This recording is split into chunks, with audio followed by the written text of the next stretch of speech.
আউযুবিল্লাহি মিনাশ শাইতানির রাজিম বিসমিল্লাহির রহমানির রহিম আলহামদুলিল্লাহ আসসালাতু ওয়াসসালামু আলা রাসূলিল্লাহ ওয়া আলা আলিহি ওয়া সাহবিহি ওয়া মান ওয়ালা রব্বি জিদনি ইলমা রব্বি ইশরাহ লি সাদরি ওয়া ইয়াসসির লি আমরি ওয়াহলুল উকদাতাম মিন লিসানি ইয়াফকাহু কওলি রব্বানা লা তুযিগ কুলুবানা বা'দা ইয হাদাইতানা ওয়া হাব লানা মিন লাদুনকা রাহমা ইন্নাকা আনতাল ওয়াহ্হাব রব্বিরহামহুমা কামা রাব্বায়ানি সগীরা রব্বি ইশরাহ লি সাদরি ওয়া ইয়াসসির লি আমরি ওয়াহলুল উকদাতাম মিন লিসানি ইয়াফকাহু কওলি আল্লাহুম্মা লা সাহলা ইল্লা মা জাআলতাহু সাহলা ওয়া আনতা তাজআলুল হাজনা ইযা শি'তা সাহলা। আসসালামু আলাইকুম ওয়া রাহমাতুল্লাহি ওয়া বারাকাতুহু। আল্লাহ আযজা ওয়া জালের কাছে অসংখ্য অসংখ্য শুকরিয়া জানাই যে আল্লাহ আযজা ওয়া জাল আমাদের সবাইকে আবারও একত্রিত করেছেন, এই দ্বীনি মজলিসে বসার সুযোগ করে দিয়েছেন। আলহামদুলিল্লাহি রাব্বিল আলামিন, সমস্ত প্রশংসা আল্লাহর জন্য। আলহামদুলিল্লাহ আলহামদুলিল্লাহ। আজকে আমরা শুরু করতে যাচ্ছি উলুমুল কোরআন। উলুম মানে হচ্ছে ইলমের বহু বচন। ইলম মানে কি? ইলম মানে আমরা জানি সবাই জ্ঞান। তো উলুম হচ্ছে বহু বচন, মানে অনেক জ্ঞান, যেটার বিপরীত শব্দ হচ্ছে জাহিল বা মূর্খতা। তো উলুমুল কোরআন বলা হয় science of the Quran, sciences of the Quran. তো উলুমুল কোরআন আসলে অনেক বড় একটা টপিকস। যারা ব্যাচেলার করেন, মাস্টার্স করেন, দেখা যায় যে এই উলুমুল কোরআনের উপর তাদের একটা সেমিস্টার থাকে। সো আমি যেটা আলহামদুলিল্লাহ আল্লাহ যতটুকু সুযোগ আমাকে দিয়েছেন, যে ডিপ্লোমা কোর্সের মধ্যে উলুমুল কোরআন একটা টপিক ছিল আমাদের, এবং সেই টপিকে এই সবগুলো বিষয় একটু একটু মেইন যে জিনিসগুলো সেগুলো আমাদের একটু একটু টাচ দেওয়া হয়েছে।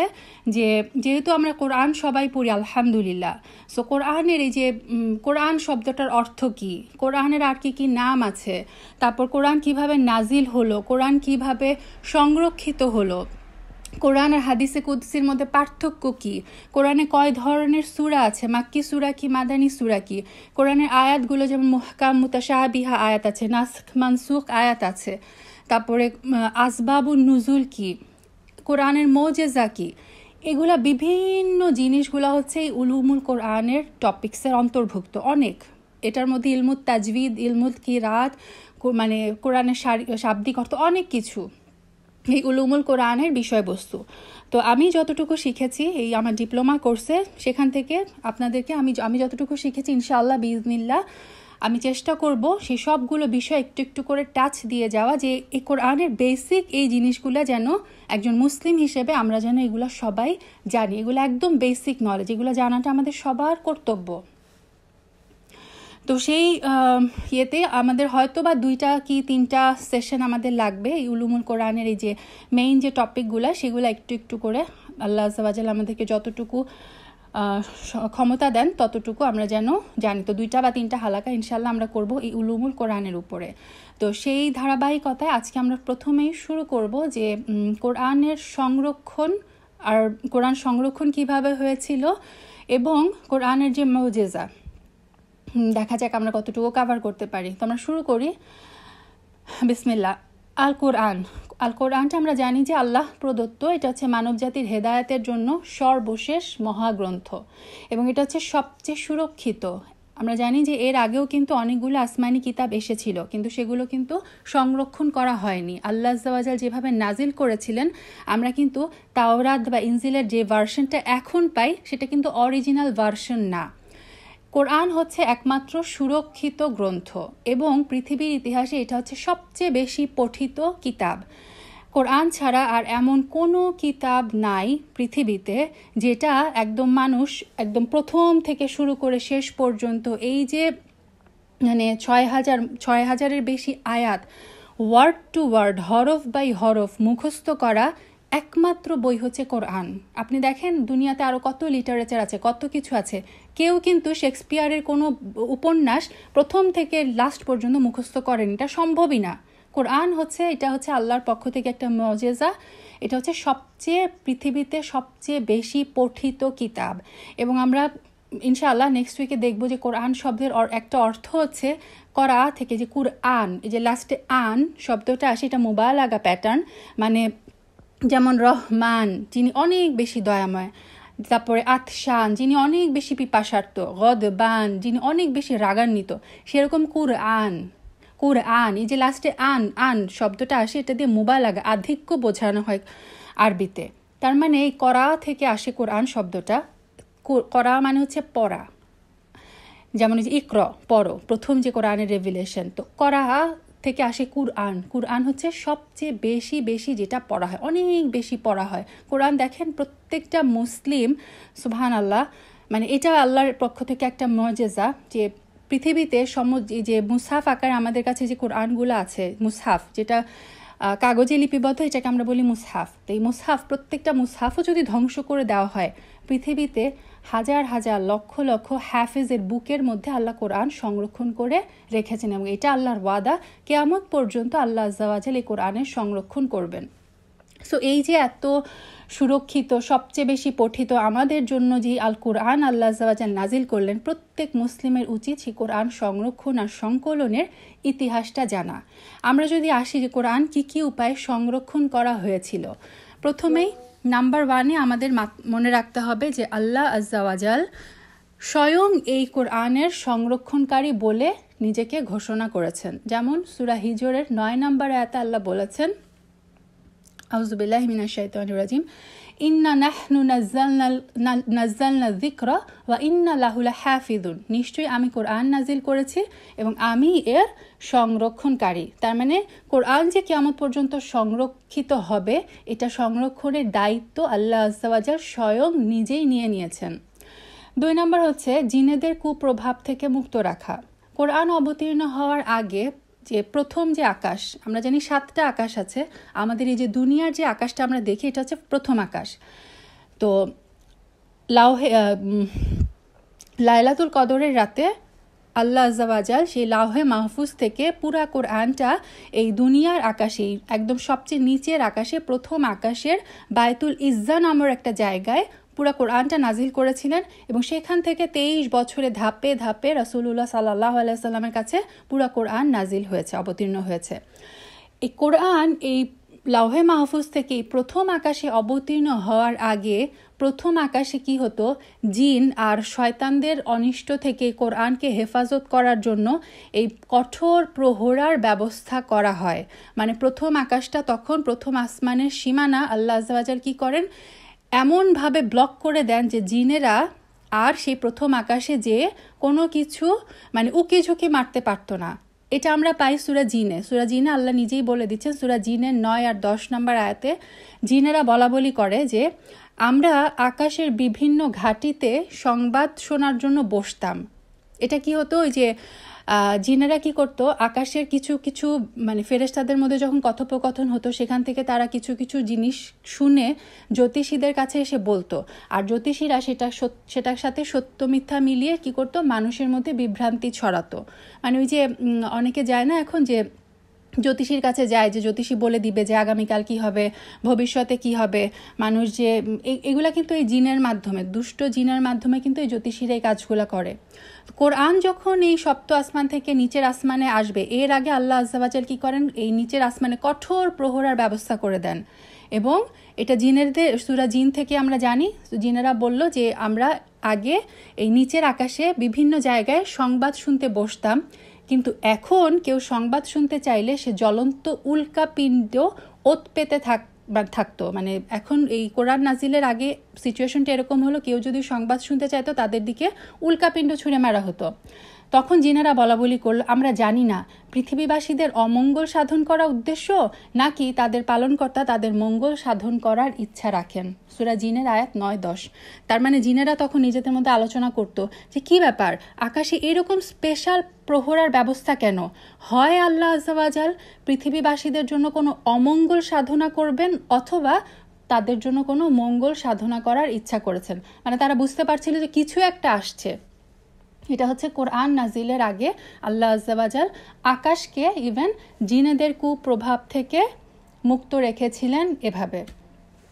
তো কোরআনের ক্ষেত্রে এই যে জিনেরা যাতে কোরআনের কোনো অংশ শুনে এসে আবার জ্যোতিষীদের সাথে এসে কোনো ধরনের মানে অশান্তি, কোনো ধরনের বিভ্রান্তি যাতে ছড়িয়ে পড়তে না পারে কোরআনের জন্য, কোরআনের ক্ষেত্রে, সে কারণে আল্লাহ আজ্জা ওয়া জাল এই কঠোর ব্যবস্থাটা করেছিলেন।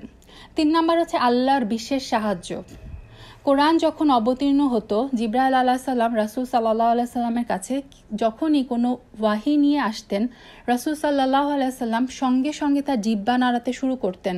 মানে তিনি খুব চাইতেন যে খুব দ্রুততার সাথে সেই পার্টটুকু মুখস্থ করে ফেলতে, কিন্তু আল্লাহ আযজা ওয়া জাল তাকে নিষেধ করেন এবং তাকে অদৃশ্যভাবে যে সাহায্য করা হবে সেটার ওয়াদা করেন।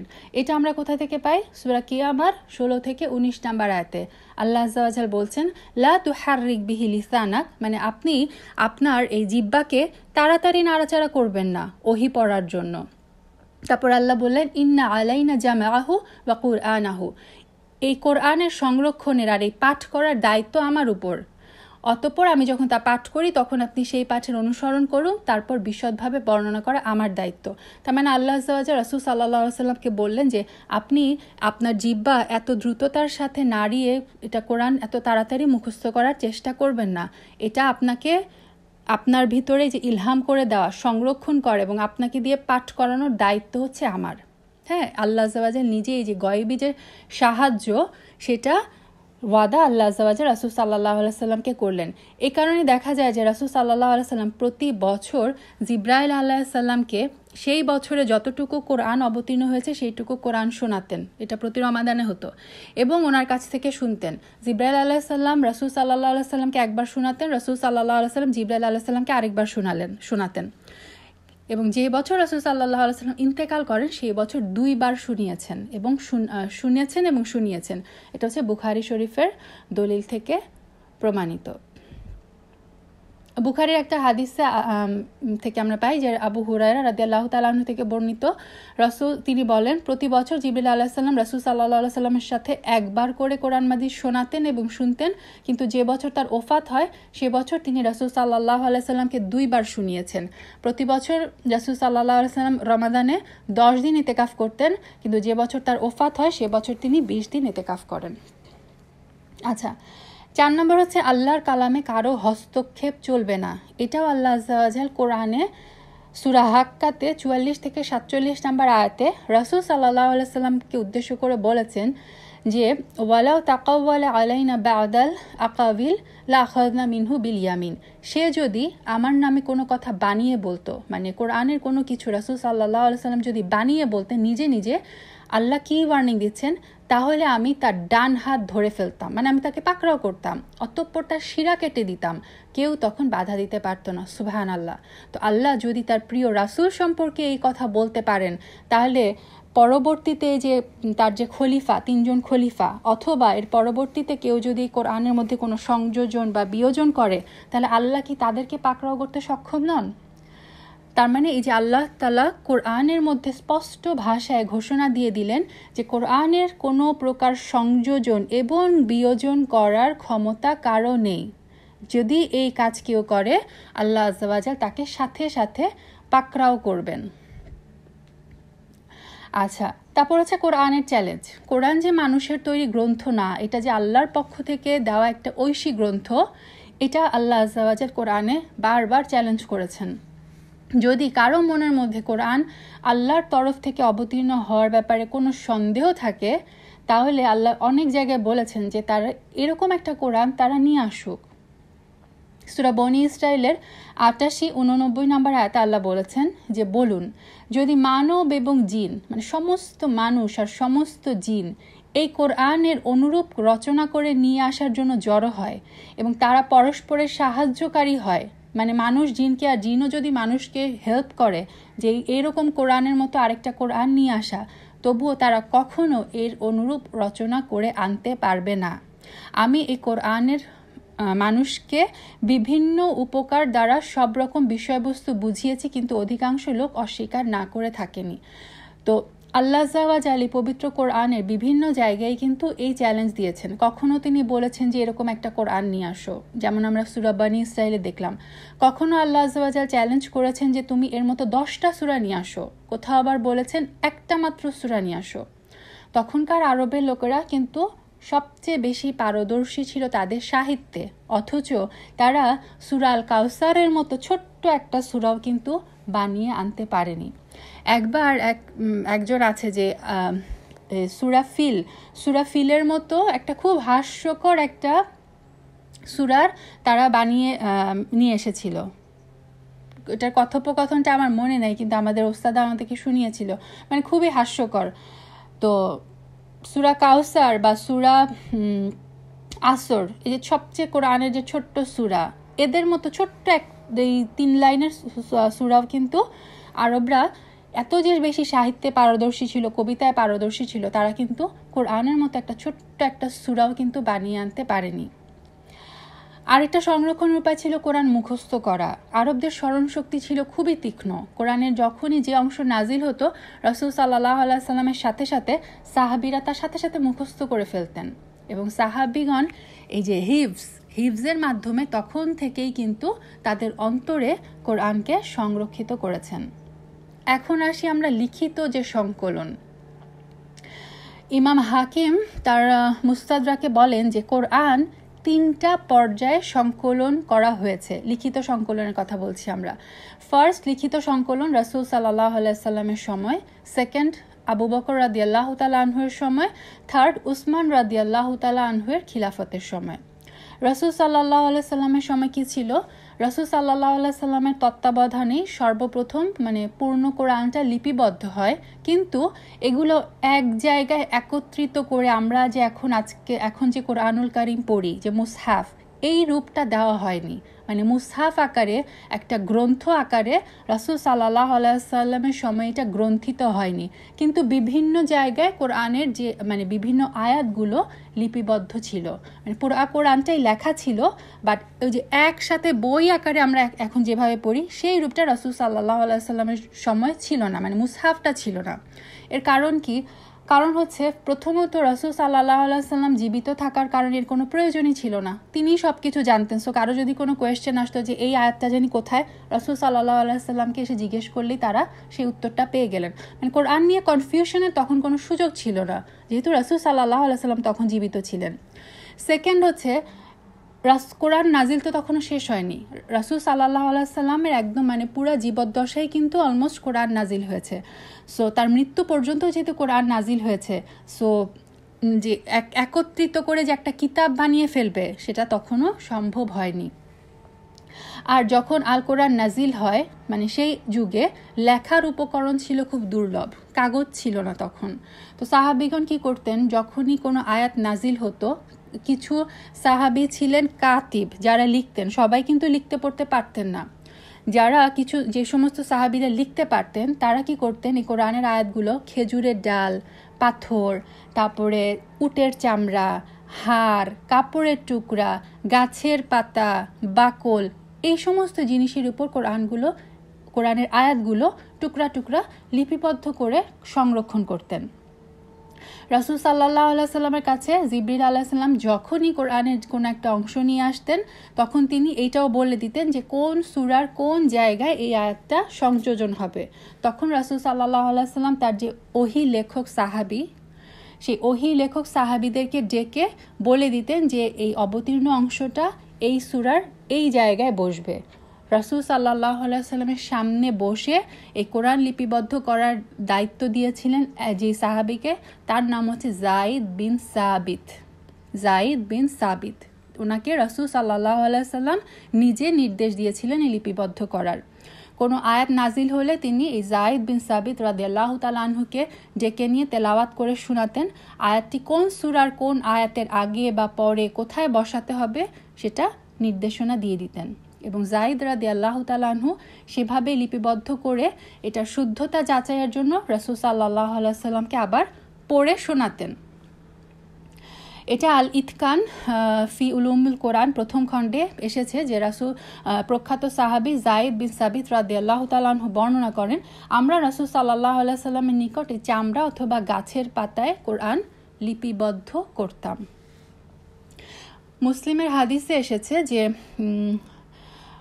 আবু সাঈদ রাদিয়াল্লাহু তাআলা আনহু বলেন, রাসূল সাল্লাল্লাহু আলাইহি সাল্লাম ইরশাদ করেন, আমার পক্ষ থেকে কোরআন ছাড়া অন্য কিছু লিখো না। এটা কেন? কোরআন নাজিলের সময় কোরআনের আয়াতসমূহ যাতে হাদিসের সাথে সংমিশ্রিত না হয়ে যায়, এই কারণে রাসূল সাল্লাল্লাহু আলাইহি সাল্লাম সাহাবীদেরকে শুধুমাত্র কোরআন লিপিবদ্ধ করার আদেশ দিতেন। হাদিসগুলা তখন উনি লেখার পারমিশন দেননি, যাতে হাদিস আর কোরআন যদি সংমিশ্রিত যাতে না হয়, এই ভয়ে রাসূল সাল্লাল্লাহু আলাইহি সাল্লাম নির্দেশ দিয়েছিলেন যে আমার পক্ষ থেকে তোমরা কোরআন ছাড়া আর কিছু লিখো না। সো হাদিসটা কিন্তু তখনও লিখা হতো না, শুধুমাত্র কোরআনের আয়াতগুলাই লিখে সংরক্ষণ করা হতো। এভাবে রাসূল সাল্লাল্লাহু আলাইহি সাল্লামের জীবদ্দশাতেই কোন আয়াত আগে কোন আয়াত পরে এইভাবে পুরা কোরআনটা বিন্যস্ত, লিপিবদ্ধ এবং মুখস্থ করার যে নির্ভুল প্রক্রিয়াটা, এটা কিন্তু সুসম্পন্ন হয়ে যায় রাসূল সাল্লাল্লাহু আলাইহি সাল্লামের জীবদ্দশাতেই। রাসূল সাল্লাল্লাহু আলাইহি সাল্লামের দরবারে মোট 42 জন কাতিবে ওয়াহি ছিলেন। 42 জন। রাসূল সাল্লাল্লাহু আলাইহি সাল্লামের 42 জন সাহাবী কাতিবে ওয়াহি ছিলেন, মানে তারা কোরআন লিখে রাখতেন। এবং এদের মধ্যে বিখ্যাত কয়েকজন প্রথম হচ্ছে যায়েদ ইবনে সাবিত, আবু বকর, ওমর, ওসমান, আলী, উবাই ইবন কাব, আবু জুবাইর ইবনুল আওয়াম, আব্বাস ইবনুল সাইদ, আবদুল্লাহ ইবনে রাওয়াহা, ইবনুল মাসউদ, মুগিরা ইবনে শুবা আর হানজালা রাদিয়াল্লাহু তাআলা আনহুম। এরা বিশেষভাবে উল্লেখযোগ্য। এটা গেল রাসূল সাল্লাল্লাহু আলাইহি সাল্লামের জীবদ্দশায় যেভাবে সংরক্ষিত হলো। তার মানে আমরা বুঝলাম যে বিভিন্ন জায়গায় ছিল, বাট মুসহাফ আকারে ছিল না। তারপরে আসলো আবু বকর রাদিয়াল্লাহু তাআলা আনহুর যুগ, সেকেন্ড ফেজ এটা। আবু বকর রাদিয়াল্লাহু তাআলা আনহুর আমলে একজন ভণ্ড নবী যে মুসাইলামাতুল কাযযাব, মুসাইলামাতুল কাযযাবের বিরুদ্ধে ইয়ামামার যুদ্ধে হাফেজদের বিশাল একটা অংশ শাহাদাত বরণ করেন। অনেক হুফাজ সেখানে এই ইয়ামামার যুদ্ধে শাহাদাত বরণ করেন। এই ঘটনা দেখে ওমর রাদিয়াল্লাহু তাআলা আনহু উদ্বিগ্ন হয়ে পড়েন যে এত সংখ্যক হাফেজ শাহাদাত বরণ করলেন, তো কোরআনটাকে তো আমাদের কি করতে হবে? সংরক্ষণ করতে হবে, সংকলন করতে হবে। তিনি আবু বকর রাদিয়াল্লাহু তাআলা আনহুর সাথে পরামর্শ করেন কোরআনকে গ্রন্থ আকারে সংকলনের জন্য।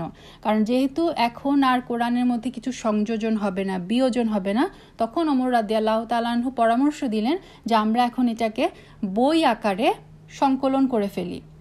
কিন্তু এটা করা ঠিক হবে কিনা, এটা নিয়ে আবু বকর রাদিয়াল্লাহু তাআলা আনহু দ্বিধান্বিত ছিলেন।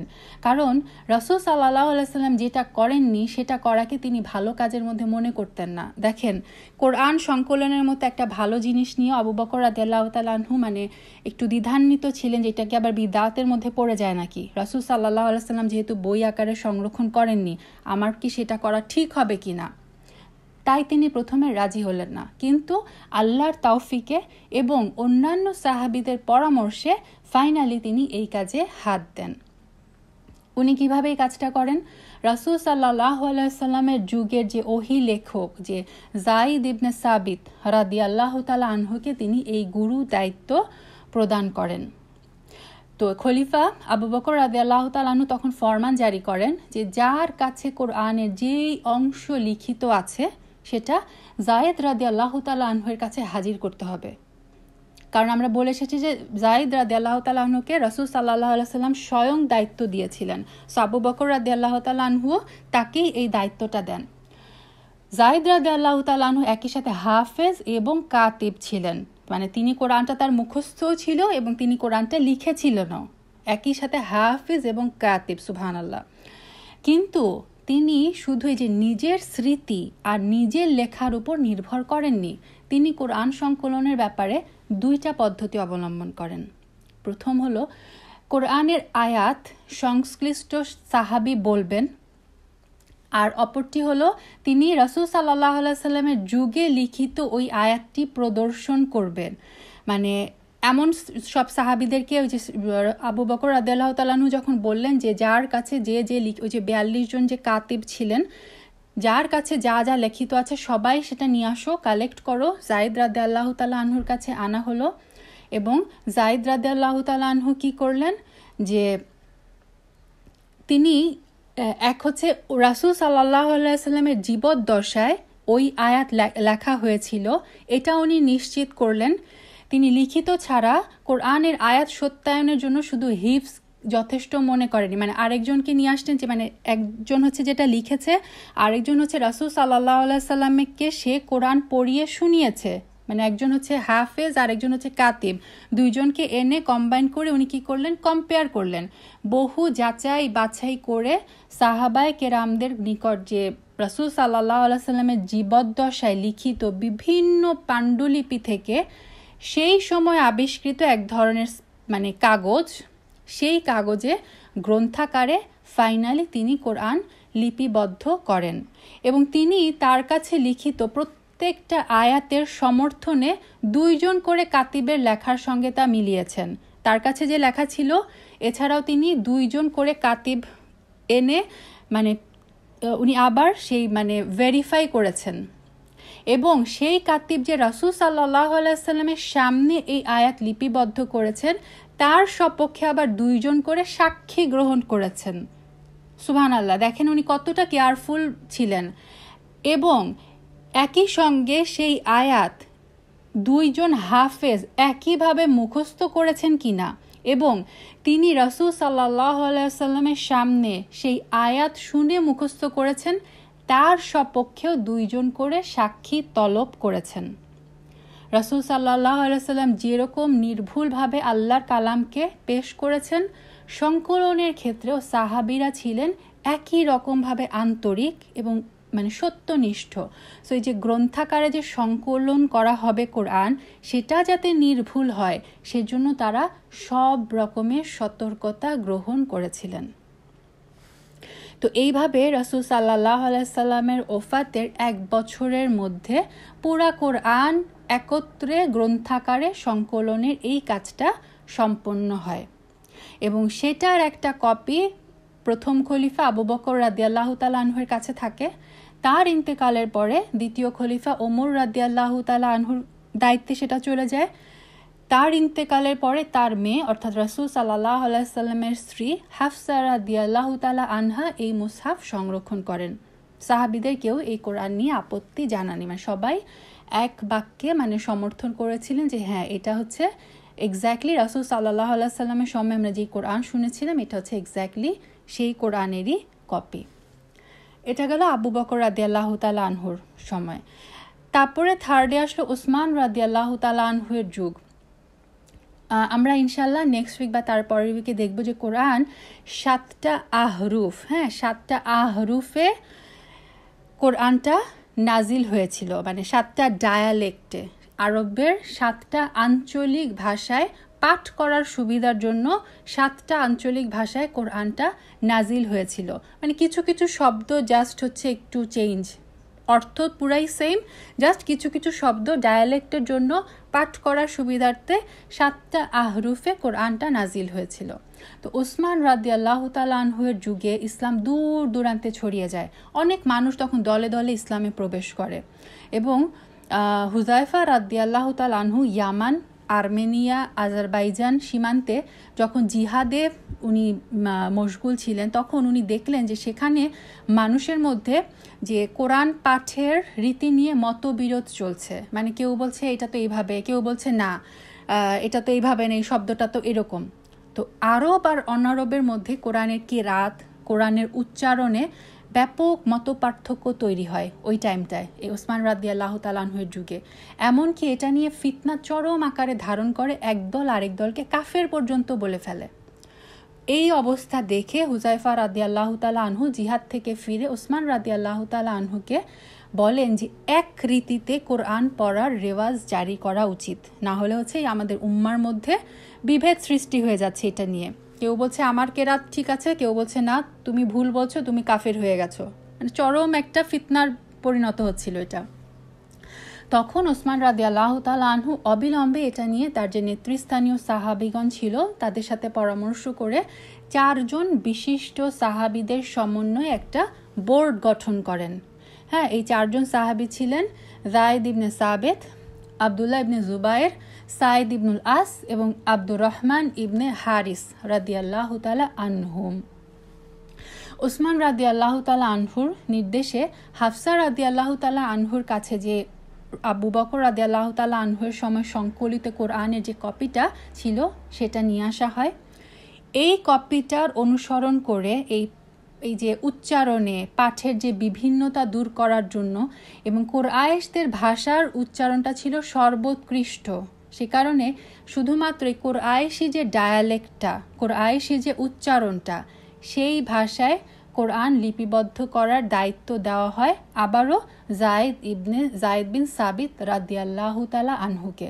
মানে যদিও 7টা আহরুফে কোরআনটা নাজিল হয়েছিল, ওসমান রাদিয়াল্লাহু তাআলা আনহু কি করলেন, কুরাইশদের মধ্যে যে ডায়ালেক্টটা প্রচলিত ছিল সেই ডায়ালেক্টে কোরআনটা সংরক্ষণ করার, মানে পুরা আবার একটা কপি রাইট করার জন্য দায়িত্ব দিলেন জায়েদ বিন সাবিত রাদিয়াল্লাহু তাআলা আনহুকে।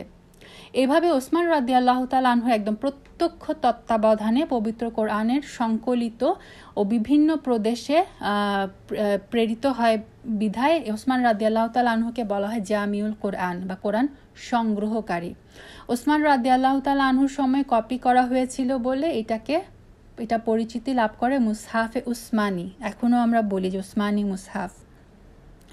এই ওসমান রাদিয়াল্লাহু তাআলা আনহু কি করেন, এই 7টা কপি করেন, কোরআনের 7টা কপি করেন। এই 7টা কপি করে মক্কা, শাম, ইয়ামান, বাহরাইন, বসরা আর কুফা প্রদেশে একটা করে কপি প্রেরণ করেন।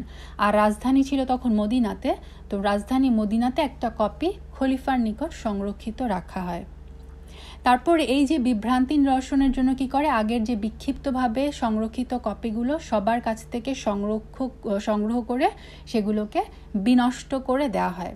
তখন লক্ষ লক্ষ সাহাবীদের মধ্যে কিন্তু একজনও এর বিরোধিতা করেননি। আলী রাদিয়াল্লাহু তাআলা আনহুও তাদেরকে এই কাজে সহযোগিতা করেছিলেন। এবং এই যে মুদ্রণ যন্ত্র, এখন যে আমরা প্রিন্টিং মেশিন, এটা আবিষ্কার হওয়ার আগ পর্যন্ত মুসহাফে উসমানীর অনুকরণে সুন্দর হস্তলিপি দ্বারা এই কোরআনকে লেখা হতো। মানে উসমানী মুসহাফের অনুকরণে কিন্তু যতদিন পর্যন্ত প্রিন্টার মেশিন আবিষ্কার না হয়, এই যে 7টা কপি করে বিভিন্ন 7টা মানে জায়গায় পাঠিয়ে দেওয়া হয়, সেখান থেকেই এক্স্যাক্টলি মুসহাফে ওসমানীর নকল করেই কিন্তু এই হাত দিয়ে কোরআনের কপি করা হতো। এবং এই যে অরিজিনাল যে মুসহাফে উসমানী, এটার সত্যায়িত একটা কপি এখনও আছে, এটা হচ্ছে উজবেকিস্তানের তাসখন্দ মিউজিয়ামে। আর দামেস্কে যে প্রেরিত মুসহাফ ছিল সেটার অবিকল একটা প্রতিলিপি সংরক্ষিত আছে তুরস্কের ইস্তাম্বুলের টপকাপি মিউজিয়ামে। আর হরিণের চামড়ার তৈরি কাগজে এই মুসহাফের প্রতিলিপি আবার সংরক্ষিত আছে মিশরের দারুল কুতুব সুলতানিয়ায়। এভাবেই আল্লাহর অনুগ্রহে তার যে সাহাবীদের আন্তরিক চেষ্টায় নাজিল হওয়ার সময় যেভাবে পঠিত হয়েছিল 1400 বছরের বেশি সময় ধরে কিন্তু পৃথিবীর ঘরে ঘরে এই একই কোরআন মুসহাফে উসমানী একইভাবে পঠিত হচ্ছে। এবং লক্ষ লক্ষ হাফিজের যে অন্তরে এই যে সংরক্ষিত কোরআন এবং যে মুদ্রিত প্রিন্টেড যে কোটি কোটি কোরআন, একই কোরআন যেটা হচ্ছে আল্লাহ উসমান রাদিয়াল্লাহু তাআলা আনহু দ্বারা মুসহাফ আকারে সংরক্ষণ করেছেন। তা আমরা যে কোরআনটা ঘরে পড়ি এটা কিন্তু মুসহাফ, এটাকে বলা হয় প্রিন্টেড কপিটাকে বলা হয় মুসহাফ। আর অরিজিনাল কোরআন যেটা সেটা কিন্তু এই লাওহে মাহফুজে সংরক্ষিত আছে, আমরা যেটা পড়ি এটা হচ্ছে মুসহাফ। তো এই যে সংরক্ষণ আর বিশুদ্ধতার ক্ষেত্রে কোরআন হচ্ছে মানে অনন্য। আর ঐতিহাসিক তথ্য প্রমাণ করে যে কোরআনের প্রদত্ত যে আল্লাহর অঙ্গীকার যে আমি একে ধাপে ধাপে নাজিল করেছি এবং আমি এটাকে সংরক্ষণ বা হেফাজত করব সব ধরনের বিচ্যুতি থেকে, আল্লাহর এই অঙ্গীকার কিন্তু মানে এই ঐতিহাসিক তথ্য দ্বারাও প্রমাণিত।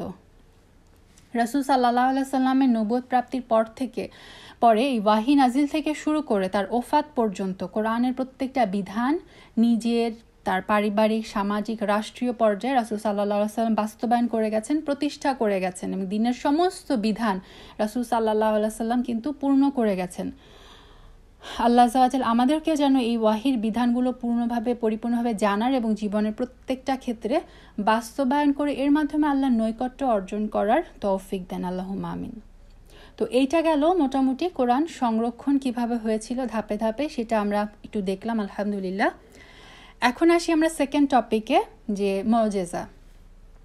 মুজিজা মানে কি? মুজিজা মানে হচ্ছে অলৌকিক বিস্ময়কর বস্তু, যেটা আমাদের সাধারণ মানুষের সাধারণ চোখে অসম্ভব বস্তু বলে মনে হয়। তো কোরআন হচ্ছে রাসূল সাল্লাল্লাহু আলাইহি সাল্লামের প্রতি নাজিলকৃত মুজিজা। ইমাম আল বাইহাকি তার 16 খণ্ডের একটা বই লিখেছেন ইজাজুল কোরআনের উপরে। হ্যাঁ, এই যে কোরআন যে মুজিজা, এটার উপরে ইমাম আল বাইহাকির 16 খণ্ডের একটা বই আছে। তিনি তার এই বইয়ে কোরআনের প্রত্যেকটা আয়াত থেকে মুজিজা বের করেছেন। সুবহানাল্লাহ। আমরা জানি যে প্রত্যেকটা নবীকেই কিন্তু মুজিজা দেওয়া হয়েছে। মুজিজা হচ্ছে এমন বিষয় যেটা স্বাভাবিকভাবে বোঝা যায় না, যেটা আমাদের ব্রেইন বা আমাদের আকলের সাথে ঠিক খাপ খায় না, যেটা আমরা সব সময় ব্যাখ্যা করতে পারি না। যেমন ধরা যাক একজন মানুষ মারা গেল, কেউ এসে তাকে বলল যে আল্লাহর হুকুমে জীবিত হও, তখন লোকটা জীবিত হয়ে গেল। এটা কিন্তু আমাদের সাধারণ ব্রেইন, বুদ্ধি, যুক্তি, বিজ্ঞান কোনো কিছু দিয়ে এই ঘটনাটাকে কিন্তু আমরা ব্যাখ্যা করতে পারবো না। যেমন ঈসা আলাইহিসসালাম করতেন, আল্লাহর হুকুমে তিনি মৃতকে জীবিত করেছেন। তো এটা ছিল কি একটা মুজিজা। মুজিজা জ্ঞান, বুদ্ধি, বিজ্ঞান, যুক্তি দিয়ে ব্যাখ্যা করা যায় না। এগুলা মানুষের যে চিন্তার বাইরের কাজ। হ্যাঁ, এবং এটা মানুষের মধ্যে কিন্তু ব্যাপক প্রভাব বিস্তার করে। এই কারণে এগুলোকে বলা হয় মানে অলৌকিকত্ব। এগুলা দেখে মানুষ মুগ্ধ হয়ে যায়। নবীদের দ্বারা যখন এরকম অবাক করা অলৌকিক কাণ্ডগুলো ঘটে, তখন সেটাকে বলা হয় মুজিজা। তো প্রত্যেক নবী রাসূলকে মুজিজা দেওয়া হয়েছিল। রাসূল সাল্লাল্লাহু আলাইহি সাল্লাম বলেছেন যে প্রত্যেক আম্বিয়াকে আল্লাহ তাআলা মুজিজা দিয়েছেন, যাতে করে মানুষ সরাসরি দেখে তাদের উপর ঈমান আনে বা বিশ্বাস স্থাপন করে। আর আমাকে দেওয়া হয়েছে কুরআন। তার মানে রাসূল সাল্লাল্লাহু আলাইহি সাল্লামকে যে মুজিজা দেওয়া হয়েছিল সেটা হচ্ছে কোরআন, যেটা হচ্ছে কিয়ামত পর্যন্ত এই মুজিজা কিন্তু বিদ্যমান থাকবে বিইজনিল্লাহ। আরেকটা শব্দ অনেক সময় আমরা শুনি যে কারামা। হ্যাঁ, কারামা মানে হচ্ছে সম্মান, মর্যাদা, মহত্ব। আরেকটা অর্থ হচ্ছে অলৌকিক ঘটনা। অবাক করা কোনো বিষয় বা ঘটনা যদি নবী রাসূল ছাড়া অন্য সাধারণ মানুষদের দ্বারা ঘটে, সেটাকে বলা হয় কারামা বা কারামত। অনেক সময় আমরা শুনি যে এই বুজুর্গ ব্যক্তি এই কারামতি দেখিয়েছেন। হ্যাঁ, তো আল্লাহ তাআলা কখনো কখনো তার স্বীয় ইচ্ছায় তার বান্দাদেরকে কাউকে কাউকে এটা দিয়ে থাকেন। যেমন ওমর রাদিয়াল্লাহু তাআলা আনহুর একটা ঘটনা এসেছে হাদিসে, যে ওমর রাদিয়াল্লাহু তাআলা আনহু একদিন মসজিদে খুতবা দিচ্ছিলেন। তো হঠাৎ করে তিনি খুতবার মধ্যে একজন সাহাবীর নাম ধরে ডাকলেন এবং তাকে বললেন যে তুমি পাহাড়ের দিকে যাও, পাহাড়ের দিকে যাও।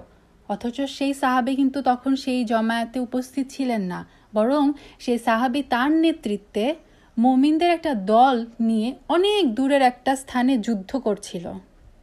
কিন্তু ওমর রাদিয়াল্লাহু তাআলা আনহু ওই খুতবারত অবস্থা আল্লাহ আযজা ওয়া জাল তাকে সেই সাহাবীদের অবস্থাটা দেখান এবং আল্লাহ আযজা ওয়া জালের আদেশে ওমর রাদিয়াল্লাহু তাআলা আনহু বলেন পাহাড়ের দিকে যাও, পাহাড়ের দিকে যাও।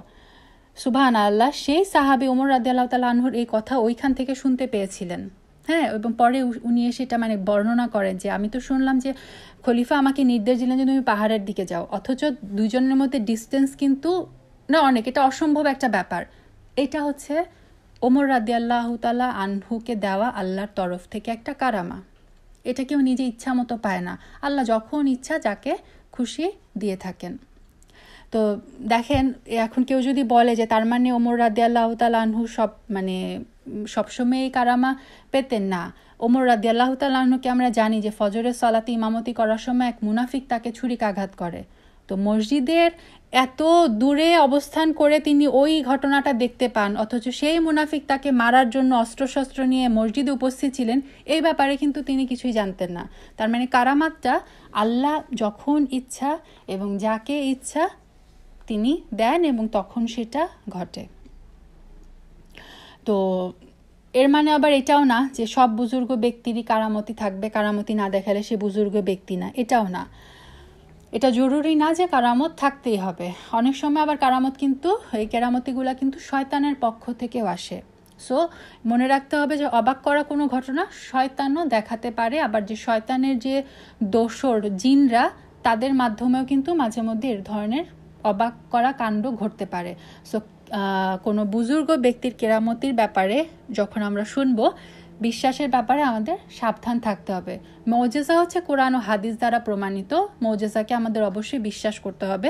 কারামতির ব্যাপারে বিশ্বাস করতেই হবে এরকমটা না, কারণ এটা যে আল্লাহর পক্ষ থেকে কেরামত স্বরূপ এসেছে এটা প্রমাণ করার কোনো উপায় নেই। সো যে কোনো ব্যক্তি এসে যদি বলে যে আমার উপর এই কারামা আমি দেখাচ্ছি, সেটার ব্যাপারে বিশ্বাসের ক্ষেত্রে আমরা সতর্ক থাকব। আল্লাহ চাইলে যে কোনো ব্যক্তিকে যে কোনো সময় এই কারামত দিতে পারেন। এখন আমরা নবী রাসূলের কিছু মুজিজা যদি দেখি, আল্লাহ মুসা আলাহিস সাল্লামকে মুজিজা দিয়েছিলেন। মুসা আলাহিস সাল্লামের একটা মুজিজা ছিল যে তার যে লাঠি ছিল সেটা যদি উনি ছুঁড়ে মারতেন সেটা সাপ হয়ে যেত। এটা কিন্তু জাদু না, এটা হচ্ছে মুজিজা। যেমন আমরা যদি সূরা শুআরার 32 নম্বর আয়াতে আল্লাহ বললেন যে ফাআলকা আসাহু ফাইযা হিয়া সুবানুম মুবিন, তারপর মুসা তার লাঠি নিক্ষেপ করলো, তৎক্ষণাৎ সেটা একটা মানে স্পষ্ট অজগরে পরিণত হলো। আবার সূরা তাহায় 66 নম্বর আয়াতে আল্লাহ আযজা ওয়া জাল বললেন, যখন ওই যে জাদুকররা তাদের লাঠিগুলা ছুঁড়ে মারলো, সেগুলা সাপের মতো দেখা যাচ্ছিল, তখন আল্লাহ আযজা ওয়া জাল মুসা আলাইহিস সালামকেও বললেন যে তুমি তোমার লাঠি ছুঁড়ে মারো, সেটা সাপ হয়ে যাবে। জাদুকররা যে লাঠিগুলা ছুঁড়ে মারলো এবং তাদের লাঠিগুলা যে সাপের মতো দেখা যাচ্ছিল, আল্লাহ আযজা ওয়া জাল কিন্তু ওগুলার জন্য সাপ শব্দটা ইউজ করেননি। আল্লাহ আযজা ওয়া জাল ইউজ করেছেন তাদের দড়ি। হ্যাঁ, তাদের দড়ি, কারণ ওগুলো সাপের মতো দেখা গেল, ওগুলা কিন্তু সাপ ছিল না, ওগুলা ছিল দড়ি আসলে দড়ি। আল্লাহ আযজা ওয়া জাল 66 নম্বর আয়াতে বলেছেন যে কয়লা বাল আলকু ফাইদা হিবালুহুম বাইসিয়ুহুম ইউখাইয়ালু ইলাইহি মিন সিহরিহুম আন্নাহা তাসা, যে মুসা বললেন তোমরা নিক্ষেপ করো তারপর তাদের জাদুর প্রভাবে হঠাৎ মুসার মনে হলো তাদের দড়ি এবং লাঠিগুলা ছুটাছুটি করছে। আর মুসা আলাইহিস সালাম যখন লাঠি ছুঁড়ে মারলেন তখন সেটা হয়ে গিয়েছিল সত্যিকারের সাপ। সেটা কিন্তু দড়ি সাপের মতো দেখা যাচ্ছিল সেটা না, সেখানে সত্যিকারের সাপ হয়ে গিয়েছিল। সেটার ক্ষেত্রে আল্লাহ আযজা ওয়া জাল ইউজ করেছেন সাপ শব্দটা, যে ফাআলকা মুসা আসাহু ফাইযা হিয়া তালকাফু মা ইয়াফিকুন, মানে অতঃপর মুসা তার লাঠি নিক্ষেপ করলো, সহসা সেটা তাদের অলিকীর্তিগুলোকে গ্রাস করে ফেললো। তার মানে এই যে মুসা আলাইহিস সালাম, মানে জাদুকররা যেটা ছুঁড়ে মারলো লাঠিগুলাকে, মনে হলো মানে দড়িগুলা মনে হলো যে সাপের মতো, সেটা কিন্তু আসলে সাপ ছিল না, সেটা ছিল জাদু। আর মুসা আলাইহিস সালাম যখন তার লাঠি নিক্ষেপ করলেন সেটা সুবান হয়ে গেল, অজগর সাপ হয়ে গেল। এটা ছিল আল্লাহর পক্ষ থেকে মুজিজা। যদিও ফেরাউন এবং যে আশেপাশের যে সমস্ত লোকেরা একত্রিত হয়েছিল তারা মনে করলো এটা হচ্ছে জাদু, মুসা আলাইহিস সালামও জাদু করছে, ফেরাউনও মনে করলো যে এটা হচ্ছে মুসার পক্ষ থেকে জাদু। কিন্তু জাদুকর যারা ছিল, ফেরাউন যাদেরকে নিয়োগ করেছিল মুসা আলাইহিস সালামকে হারানোর জন্য, সেই জাদুকররা কিন্তু বুঝতে পেরেছিল এটা কোনো জাদু না, এটা আলাদা বিষয়। কারণ তারা তো জাদুর সায়েন্সটা জানে, তারা তো জানে যে আমরা যেটা ফেলছি এটা জাদু, কিন্তু মুসা যেটা ফেললো সেটা আসলেই সাপ, সেটা আসলে জাদু না। এটা হচ্ছে আলাদা বিষয়, এটা কোনো সত্য উৎস থেকে এসেছে। কারণ তারা জাদু, চোখের ভেলকি, নজরবন্দি এগুলা সম্পর্কে তাদের জ্ঞান ছিল। যখনই তারা বুঝতে পারলো এগুলা জাদু না, তখনই কিন্তু তারা সাথে সাথে কি মুসলিম হয়ে গেল। সমস্ত জাদুকররা সেজদায় পড়ে গেল, তাদের ঈমান পুরা পরিপক্ক হয়ে গেল। আল্লাহ কোরআনে বলেছেন যে তখন জাদুকররা সেজদা অবনত হয়ে পড়লো এবং বলল ক্বালু আমান্না বিরাব্বিল আলামিন রব্বি মুসা ওয়া হারুন, আমরা ঈমান আনলাম সৃষ্টিকুলের রবের উপরে, যিনি মুসা আর হারুনের রব। তার মানে এটা ছিল মুসা আলাইহিস সালামের মুজিজার একটা পরিচয়। মুসা আলাইহিস সালামের, তারপর মুসা আলাইহিস সালামের আরো অনেক মুজিজা ছিল। তিনি ওই যে হাতটাকে, ওই যে আল্লাহ আযজা ওয়া জাল তুর পাহাড়ে যখন নিয়ে গেলেন, বললেন যে তোমার হাতটাকে ঢুকাও, ওনার হাতটা পুরা মানে জল করছিল, হাতটা বের করলেন জল করছিল। তারপরে হচ্ছে মুসা আলাইহিস সালাম ওই যে লাঠিতে পাথরের উপর আঘাত করলেন, সেটা থেকে 12টা ঝর্ণাধারা বের হয়ে গেল। তারপরে যে সবচেয়ে বড় মুজিজা তো আমরা জানি যে যখন উনি সাগরের মধ্যে আঘাত করলেন কি হলো, পুরা পানি দুই পাশে চলে গেল, সাগরের মাঝখান দিয়ে পুরো ওনার জন্য রাস্তা বের হয়ে গেল।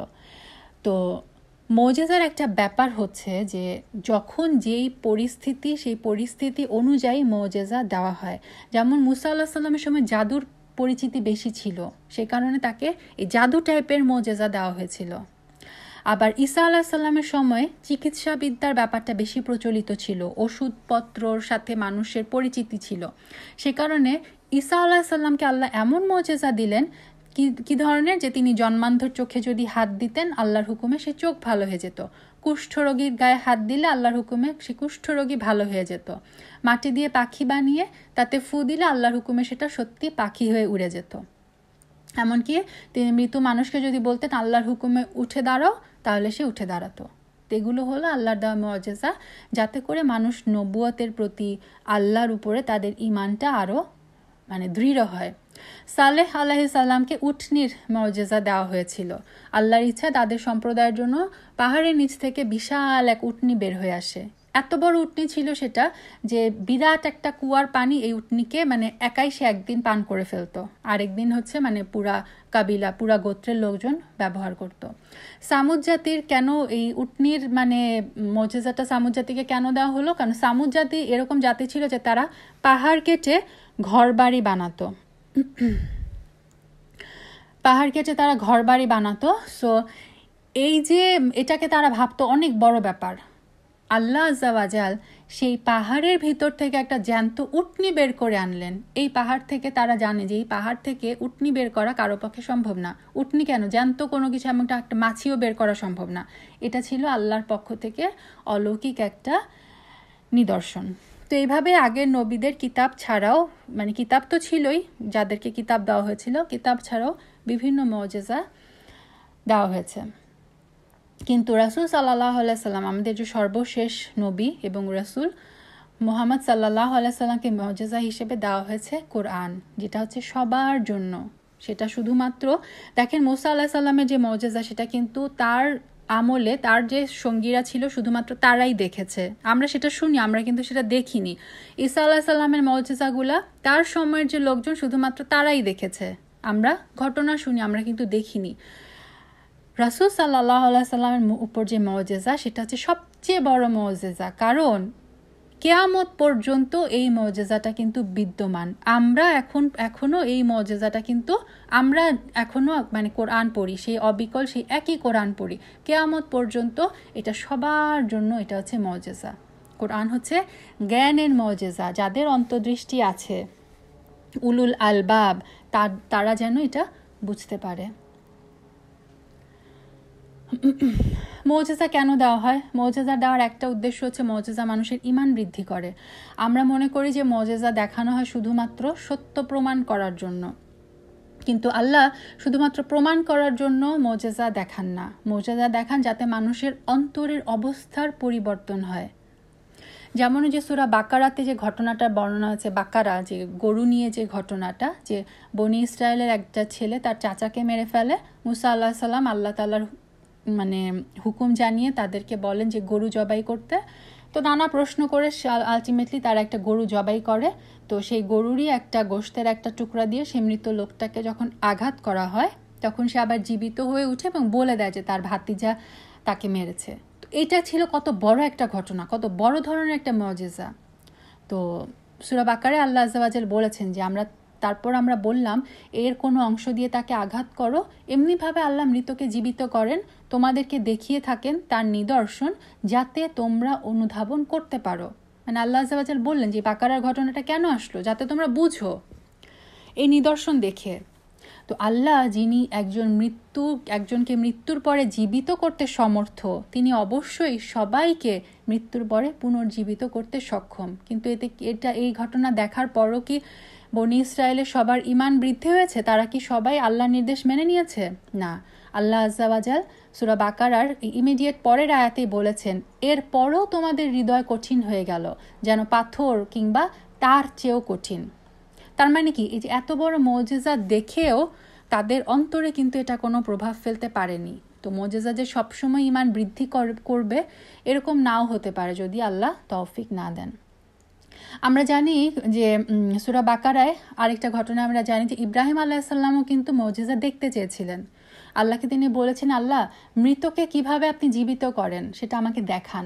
তিনি কিন্তু বিশ্বাস করতেন, কিন্তু তিনি কেন দেখতে চেয়েছিলেন? তার অন্তরে যাতে প্রশান্তি আসে। তিনি যখন সূরা বাকারার 60 নম্বর আয়াতে এসেছে যে ইব্রাহিম যখন বললেন, হে আমার রব, কিভাবে আপনি মৃতকে জীবিত করেন? তো আল্লাহ তাকে বললেন, তবে কি আপনি ঈমান আনেননি? তিনি বললেন, অবশ্যই, কিন্তু আমার মন যাতে প্রশান্ত হয়। হ্যাঁ, তার অন্তরের প্রশান্তির জন্য তিনি অন্তর থেকে বিশ্বাস করতেন, তারপরও তার অন্তরের একটা প্রশান্তির জন্য তিনি তার রবের এই যে মৃতকে কিভাবে আল্লাহ জীবিত করেন সেটা তিনি দেখতে চান। তো সেই ঘটনা আমরা জানি যে আল্লাহ বললেন পাখি নিয়ে আসো, 4টা পাখি টুকরা টুকরা করে পাহাড়ে স্থাপন করো, আবার সেটাকে ডাকো, দেখো সেই পাখিগুলো দৌড়ে তোমার কাছে আসবে। তারপর হাওয়ারিনদের ঘটনা আমরা জানি যে ঈসা আলাইহিস সালামকে তারা বললেন যে খাবার ভর্তি টেবিল, খাজাঞ্চি আমাদের কাছে আকাশ থেকে নিয়ে আসো। তখন ঈসা আলাইহিস সালাম তাদেরকে কি আল্লাহর ভয় করতে বলেছিলেন, কিন্তু হাওয়ারিনরা কি উত্তর দিয়েছিলেন যে এতে তাদের অন্তর প্রশান্তি লাভ করবে। তো তার মানে এই যে প্রত্যেকটা মুজিজা আল্লাহ আযজা ওয়া জাল চান যে মুজিজা দিয়ে আসলে আমাদের ঈমান বৃদ্ধি করা, এটা হচ্ছে আল্লাহ আযজা ওয়া জালের উদ্দেশ্য। কোরআনের কিছু মুজিজা যদি আমরা দেখি, কোরআনের বিভিন্ন ধরনের মুজিজার উপর মানে অনেক অনেক বই, অনেক পিএইচডি, অনেক কিছু আছে। কেউ কেউ কোরআনের লিঙ্গুইস্টিক মিরাকেল নিয়ে মানে আলোচনা করে, কেউ কেউ হচ্ছে নিউমারিক্যাল অ্যানালাইসিস করে, যে কোরআনের নাম্বারের দিয়েও মানে অনেক স্টাডি আছে, মানে প্রত্যেকটা মানে ল্যাঙ্গুয়েজ নিয়ে মিরাকেল, সব কিছু কোরআনের মিরাকেলের কোনো অভাব নাই। তো এখানে আমরা কিছু কিছু যা ছোট্ট কিছু যদি আলোচনা করি, কোরআনের একটা প্রধান একটা মুজিজা হলো এর প্রভাব। সারা জীবন সারাক্ষণ যদি কেউ কোরআন পড়ে, তারপরেও মানুষের কোরআনের প্রতি ভালোবাসা কিন্তু বাড়তে থাকে, আরও ভালো লাগে, যত পড়বেন আরও ভালো লাগে। দেখেন, এক সূরা ফাতিহা আমরা দিনের মধ্যে কতবার পড়ি।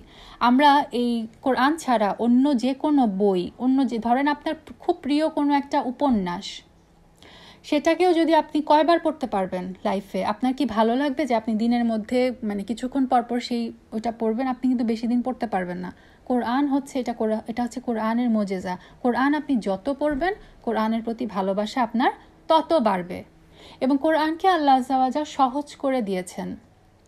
যেটা বললাম যে পৃথিবীতে ছোট বড় কত মিলিয়ন মুসলিম কত সহজে, এই ছোট বাচ্চা থেকে শুরু করে কত বৃদ্ধ মানুষ পর্যন্ত এই 600-র বেশি পৃষ্ঠা, প্রত্যেকটা হরফ, হারাকা, তারপরে জবর, পেশ, তাসদিদ, মাদ সহকারে শুরু থেকে শেষ পর্যন্ত মুখস্থ করে ফেলে। এটা হচ্ছে আল্লাহর পক্ষ থেকে একটা মুজিজা। আল্লাহ তাআলা এটাকে সহজ করে দিয়েছে, না হলে এটা কেউ মুখস্থ করতে পারতো না। কোরআনে আল্লাহ আযজা ওয়া জাল অনেক মিরাকেলের কথা বলেছেন। যেমন একটা কোরআনে বলা হয়েছে, সূরা রহমানে আমরা দেখি যে আল্লাহ আযজা ওয়া জাল কোরআনে 2 সমুদ্রের কথা বলেছেন, যে 2টা সমুদ্র আছে, মারাজাল বাহরাইনি ইয়ালতাকিয়ান বাইনাহুমা বারযাখুল ইয়াবগিয়ান, যে তিনি প্রবাহিত করেন 2 সমুদ্র যারা পরস্পর মিলিত হয়, উভয়ের মধ্যে আছে একটা অন্তরাল যেটা তারা অতিক্রম করতে পারে না। মানে এমন 2টা সমুদ্রের কথা বলা হয়েছে যে যাদের মধ্যে একটা পর্দা আছে, পর্দাটা আমরা দেখতে পাই না, যে একটা পর্দা আছে যাতে এই 2 ধরনের পানি একে অপরের সাথে মিশ্রিত হয় না। একদিকে মিষ্টি পানি, আরেকদিকে হচ্ছে লবণাক্ত পানি। পাশাপাশি প্রবাহিত হওয়ার সত্ত্বেও লবণাক্ত পানি আর মিষ্টি পানি কখনো একসাথে হয়ে যায় না, মিশে যায় না। সুন্দর একটা মনে হয় যে তাদের মধ্যে একটা মানে ইনভিজিবল একটা পর্দা তাদের মধ্যে আছে। এটা কিন্তু আমরা দেখতে পাই, তাই না? ইউটিউবে সার্চ দিলেই পাবেন, দেখা যায় যে মানে 2টা সমুদ্র, 2 পানির কালার আলাদা, কি সুন্দর পাশাপাশি বয়ে যাচ্ছে। সুবহানাল্লাহ, আল্লাহর পক্ষ থেকে মুজিজা। তারপরে আল্লাহ আযজা ওয়া জাল কোরআনে মানুষকে মাতৃগর্ভে তিনি কিভাবে সৃষ্টি করেছেন, পর্যায়ক্রমে আকৃতি দিয়েছে, সেটার বিস্তারিত বর্ণনা দিয়েছেন সূরা মুমিনুনের 13-14 নম্বর আয়াতে। আমি আর ডিটেলসে যাচ্ছি না, কারণ সময় এত বেশি নাই। তো এইটা নিয়ে গবেষণা করে এখন ভ্রূণ বিজ্ঞানীরা দেখেছে যে হুবহু এক্স্যাক্টলি এই প্রসেসটাতেই মাতৃগর্ভে একটা শিশু ভ্রূণ থেকে মানে একটা শিশুর জন্ম হয়। এই ভ্রূণতত্ত্বের যে এখন বিশাল সায়েন্স, এমব্রিওলজি, সেটার বিষয়গুলো কোরআনের সাথে হুবহু মিলে গেছে। হ্যাঁ, এবং আল্লাহ আযজা ওয়া জাল প্রত্যেকটা পর্যায়ে বলেছেন, এগুলাকে মানুষ এতদিন পরে এসে সায়েন্সের কল্যাণে মানুষ মানে এগুলা জানতে পারছে, অথচ 1400 বছর আগে কোরআনে সেটা আল্লাহ জানিয়ে দিয়েছেন। তারপর আল্লাহ কোরআনে বলেছেন যে সূরা নাবায় যেমন বলেছেন যে আলাম নাজআলিল আরদা মিহাদা ওয়াল জিবালা আওতাদা, যে পাহাড়কে তিনি জমিনের মধ্যে গেড়ে দিয়েছেন, যেটা পেরেকের মতো কাজ করে, এতে জমিন হেলে যায় না।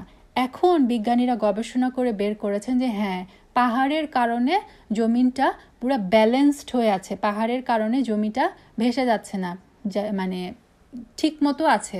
আল্লাহ আযজা ওয়া জাল কিন্তু কোরআনে এটা বলে দিয়েছেন যে তিনি পাহাড়কে পেরেকের মতো ইউজ করেছেন। ফেরাউন পানিতে ডুবে মারা যায়, কিন্তু কোরআনে আল্লাহ আযজা ওয়া জাল বলেছেন যে ফেরাউনের লাশ সংরক্ষণের কথা বলেছেন, যাতে করে মানুষ দেখে শিক্ষা গ্রহণ করে। এখনও দেখেন মানুষ ফেরাউনের লাশ দেখতে পাচ্ছে, এটাও একটা মুজিজা। কোরআনের পূর্বে অনেক কাসাস বা ঘটনা আল্লাহ বর্ণনা করেছেন। মক্কায় সেই সময় কিন্তু কেউ লেখাপড়া জানতো না। সো পুরা পৃথিবীর কিছু দেশের সাথে শুধুমাত্র ব্যবসায়িক কারণে কিছু দেশের সাথে তাদের যোগাযোগ ছিল।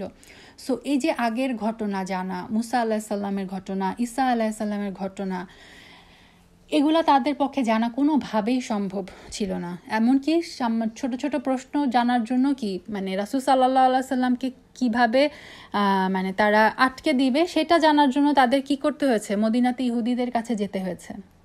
তো সেই মানে যেই সোসাইটিটা মানে অজ্ঞ জাহিল একটা জাতি ছিল, তাদের কাছে যেখানে কোনো সোর্স অফ নলেজ ছিল না, সেই আরবদের কাছে একজন উম্মি নবীর কাছে কোরআনের মাধ্যমে আল্লাহ আযজা ওয়া জাল পূর্বের ঘটনাগুলো এইভাবে বর্ণনা করেছেন, এটাতে কিন্তু মক্কার মুশরিকরাও অবাক হয়ে যেত। এটাও একটা মুজিজা। আরেকটা মুজিজা হচ্ছে কোরআনে মাস, এই যে শাহর, এই ওয়ার্ডটা মাস, মাস শব্দটা এসেছে 12 বার। মাস আমরা জানি 12টা, কোরআনে মাস শব্দটাই এসেছে 12 বার। কোরআনে ভালো কাজের কথা যতবার বলা হয়েছে, মন্দ কাজের কথা এক্স্যাক্টলি সেম সংখ্যক বার এসেছে। জীবন এবং মৃত্যু সমান সংখ্যক বার এসেছে। যতবার ইমানের কথা আল্লাহ বলেছেন, ততবার কুফরির কথা এসেছে। ঈসা আলাইহিস সালামের কথা আল্লাহ কোরআনে যতবার বলেছেন, আদম আলাইহিস সালামের কথা এক্স্যাক্টলি ততবার বলেছেন। এটাও কোরআনে আল্লাহ বলেছেন যে ইন্না মাসালা ঈসা ইনদাল্লাহি কামাসালি আদম। ঈসার দৃষ্টান্ত হচ্ছে আল্লাহর কাছে আদমের দৃষ্টান্ত। তিনি আদমকে সৃষ্টি করেছেন মাটি থেকে, তারপর তাকে বলেছিলেন হও। আর মানে ঈসা আলাইহিস সালামের ক্ষেত্রে হচ্ছে আল্লাহ বলেছেন কুন ফায়াকুন। তো এই ঈসা আলাইহিস সালাম এবং আদম আলাইহিস সালামের কথা সমান সমান সংখ্যায় এসেছে কোরআনে। এগুলো হচ্ছে সবই মুজিজা। এরকম অসংখ্য অসংখ্য মুজিজা আছে। আপনারা যদি সার্চ করেন এই নাম্বার, আমি বললাম না শুধুমাত্র নাম্বারের মানে এই যে এত নাম্বার আয়াতের এত নাম্বার সংখ্যা, এটা গুনে গুনে অনেক মুজিজা আছে কোরআন, সুবহানাল্লাহ। তারপরে সূরা বাকারার একটা আয়াতে আল্লাহ আযজা ওয়া জাল বলেছেন যে আমাদের কথা বলেছেন যে ওয়াকাযালিকা জাআলনাকুম উম্মাতা ওয়াসাতা, এভাবে আমরা তোমাদেরকে করেছি মধ্যপন্থী জাতি। হ্যাঁ, এই যে আমাদের ওয়াসাত মধ্যবর্তী, আল্লাহ আযজা ওয়া জাল বলেছেন যে আমরা হচ্ছে উম্মাতান ওয়াসাতান, মধ্যবর্তী জাতি। এই মধ্যপন্থী শব্দটাই, ওয়াসাত শব্দটা সূরা বাকারা ঠিক মাঝখানে এসেছে। সূরা বাকারার 286 নম্বর আয়াতের অর্ধেক কত নাম্বার হয়, 143। ঠিক এই 143 নাম্বার আয়াতেই আল্লাহ আযজা ওয়া জাল ইউজ করেছেন এই ওয়াসাতান শব্দটা। তারপর আরেকটা মিরাকল হচ্ছে সূরা বাকারা আর সূরা ইউসুফ, দুই জায়গায় কিন্তু ধানের শীষের কথা বলা হয়েছে। হ্যাঁ, কিন্তু মানে কোরআনের লিঙ্গুইস্টিক মিরাকল যে কোরআনে দুই জায়গায় ধানের শীষ বলতে এই দুইটা জায়গায় আল্লাহ আযজা ওয়া জাল দুইটা শব্দ ইউজ করেছেন। আপনারা আয়াতগুলো দেখে নেবেন। সূরা বাকারা যেমন 261 নাম্বার আয়াতে সেখানে ধানের শীষ ইউজ করেছেন কিভাবে আল্লাহ, যে যারা নিজের ধন সম্পদ আল্লাহর পথে ব্যয় করে তাদের উপমা হচ্ছে একটা বীজের মতো, যেটা 7টা শীষ উৎপন্ন করে, প্রত্যেকটা শীষে আবার 100টা শস্য দানা, আল্লাহ যাকে ইচ্ছা বহুগুণে বৃদ্ধি করেন। হ্যাঁ, এখানে আল্লাহ আযজা ওয়া জাল এই শীষ শব্দটা ইউজ করেছেন সুম্বুলাত। সুম্বুলাত, এটা দ্বারা এমন শীষ বোঝানো হয়েছে যেটা হচ্ছে বাড়তে থাকে। আর সূরা ইউসুফে একটা শীষের শব্দ এসেছে যে ইউসুফ আলাইহিস সালাম যখন বললেন যে তোমরা ওই যে 7 বছর, স্বপ্নের ব্যাখ্যায় যে তোমরা 7 বছর তোমরা যখন মানে প্রথম বছর যে শস্যটা উৎপাদন করবে, শীষের মধ্যে বেশিরভাগ শস্যগুলো রেখে দাও, মানে তোমরা পুরাটা খেয়ে ফেলো না, অল্প কিছু খাও আর পুরাটা সংরক্ষণ করো। ওইখানে শীষ শব্দটার ক্ষেত্রে আল্লাহ ইউজ করেছেন সুম্বুলিহি। হ্যাঁ, সুম্বুলিহি। তো এই যে সুম্বুলাত শব্দটা বাকারায় তা একটা ইউজ করেছেন, একটা তা বেশি ইউজ করেছেন। কেন? মুফাসসিরগণ বলেছেন কারণ সূরা বাকারায় যে শীষের মানে উদাহরণ দেওয়া হচ্ছে সেটা হচ্ছে বৃদ্ধি পায়। আল্লাহ বলেছেন তুমি মানে ধন সম্পদ ব্যয় করো, একটা শীষ থেকে যেমন 7টা শীষের প্রত্যেকটা শীষে 100, তার মানে তুমি অ্যাজ ইফ তুমি যদি 1 ইউরো দান করো সেটা 700 ইউরোর মতো দান করার মতো আল্লাহ হচ্ছে তোমার সম্পদ বহুগুণে বৃদ্ধি করে দিবেন। সে কারণে আল্লাহ আযজা ওয়া জাল ওখানে ইউজ করেন সুম্বুলাত। আর ইউসুফ আলাইহিস সালামের ক্ষেত্রে সেটা হচ্ছে দুর্ভিক্ষের ঘটনা, সেইখানে শীষের মধ্যে বৃদ্ধির কোনো ব্যাপার আসছে না, সে কারণে আল্লাহ ইউজ করেছেন সুম্বুলিহি। এরকম লিঙ্গুইস্টিক মিরাকেল কোরআনে অসংখ্য আছে। যেমন ওই যে সূরা কাহাফ আমরা পড়ার সময় বলেছিলাম যে আল্লাহ আজ্জাওয়াজাল জাস্ট একটা শব্দ, একটা হরফ জাস্ট বেশি ইউজ করেন, সেটাতেই মানে এটা একটা মিরাকেল যে কত সুন্দরভাবে, কত চিন্তা ভাবনার মাধ্যমে, মানে যে প্রত্যেকটা শব্দ চয়ন, এটা যে কোনো মানুষের পক্ষ থেকে হতেই পারে না, এটা যে একমাত্র আল্লাহর পক্ষে সম্ভব। এই লিঙ্গুইস্টিক মিরাকলগুলো পড়লে না এই ব্যাপারগুলো মনের মধ্যে মানে মানে এত বেশি মজা লাগে। আমাকে এই জিনিসটা খুব টানে, কোরআনের লিঙ্গুইস্টিক মিরাকল জিনিসটা। সেম শব্দ আল্লাহ জাস্ট একটা হরফ জাস্ট উনি বেশি ইউজ করেন। কেন? কারণ এখানে অর্থে বিশাল একটা চেঞ্জ হয়ে যায়। সুবহানাল্লাহ, এটা পুরোপুরি আল্লাহ আজ্জা ওয়া জালের মিরাকল। তারপরে আরেকটা হচ্ছে যেমন সূরা নাহলের 68-69 নাম্বার আয়াতে যদি দেখেন, আল্লাহ আজ্জা ওয়া জাল বলেছেন যে মৌমাছির কথা, যে আপনার রব মৌমাছিকে তার অন্তরে ইঙ্গিত দ্বারা নির্দেশ দিয়েছেন, মানে মৌমাছিকে আল্লাহ ওহী করেছেন কি, যে তোমরা ঘর তৈরি করো পাহাড়ে গাছে, মানুষ যে মাচান তৈরি করে তাতে, মানে যে দেখেন যে মানুষ যে এত বিল্ডিং বানায়, উঁচু উঁচু বিল্ডিংয়ের মধ্যেও দেখবেন কি মৌমাছির বাসা থাকে। আল্লাহ আজ্জা ওয়া জাল বলেছেন যে মৌমাছিকে তিনি ওহী করেছেন যে তোমরা এখানে এখানে পাহাড়ে ঘর বানাও, গাছে ঘর বানাও, আর মানুষ যে যে মাচান তৈরি করছে সেখানে তোমরা ঘর বানাও।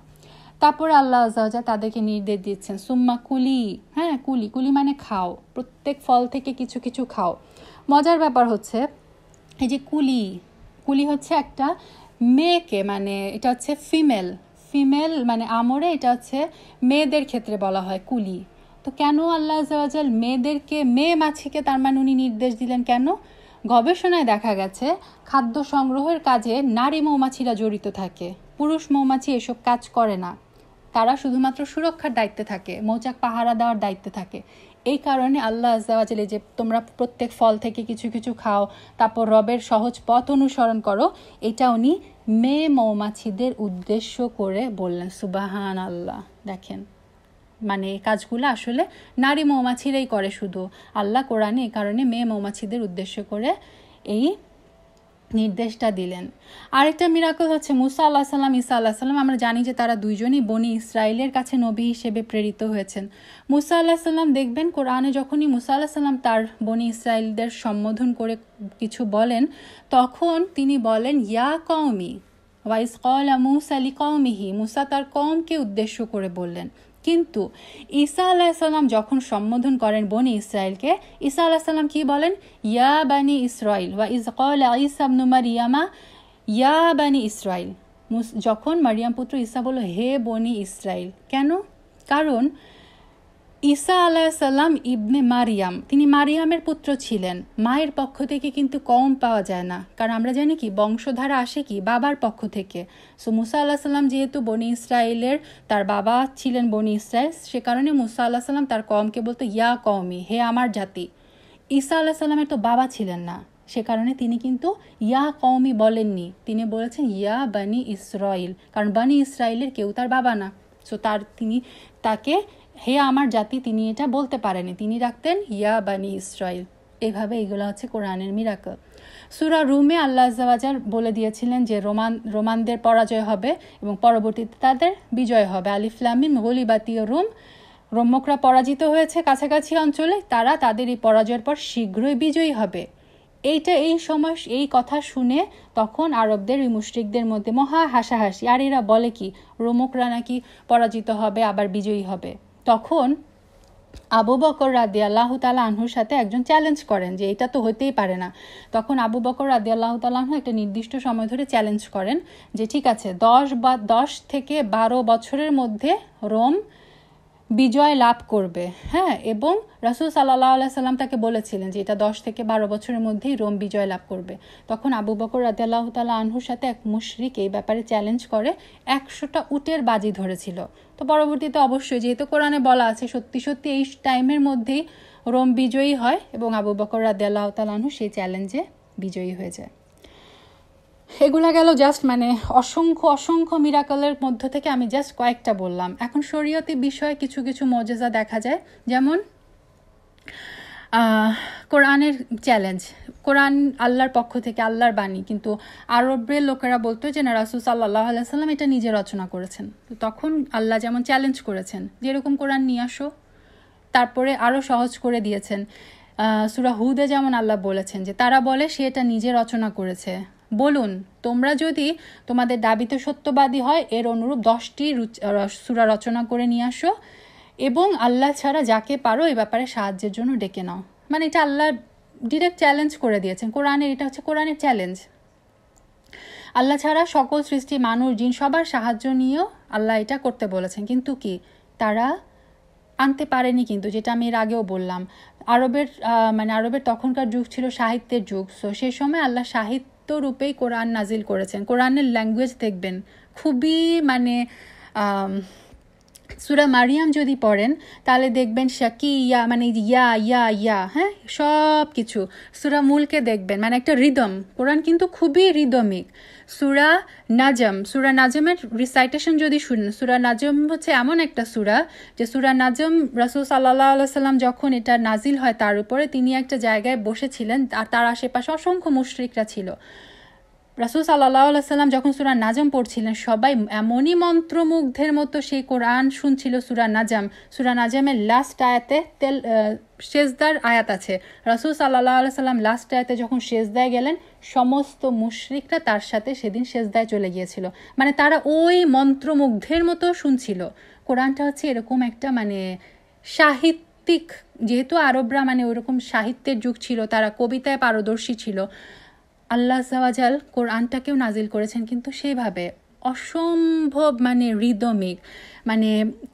বলে না যে কোরআন শুনতে শুনতে আপনি কোনোদিন কেউ বোর হবে না।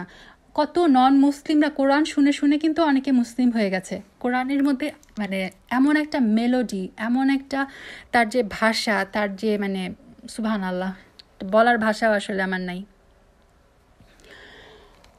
তো কোরআন যে আল্লাহ রচিত এবং এটার যে সাহিত্যের মান সেটা কি অবশ্যই আল্লাহ আযজা ওয়া জালের সাহিত্য সবচেয়ে উঁচু মানের।